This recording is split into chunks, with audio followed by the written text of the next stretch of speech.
বেতরের তৃতীয় রাকাতে যে দোয়ায় কোনো পড়া হয় সেটি না পড়া থাকলে কি অন্য কোনো দোয়া বা সূরা পড়া যাবে কিনা?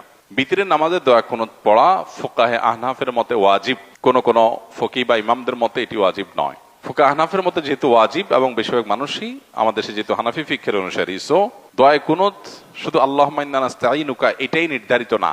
নবী করিম সাল্লাল্লাহু আলাইহি সাল্লামের হাদিসে আরো একাধিক দোয়া বিতরে কুনুত হিসেবে পাঠ করাটা সুসাব্যস্ত। এজন্য কুনুত বা আল্লাহ তাআলার আনুগত্য এটা প্রকাশ হয় এই যেরকম মাসুর দোয়া যেগুলো আছে, যে কোনো দোয়াই আমরা বিতরে পড়তে পারি। যদি কারো সেটা জানা না থাকে, কোনো দোয়া এখানে পড়ার মতো তার মুখস্থ নাই, তাহলে সে দোয়ায় কুনুত শেখার আগ পর্যন্ত মুখস্থ করতে থাকবে।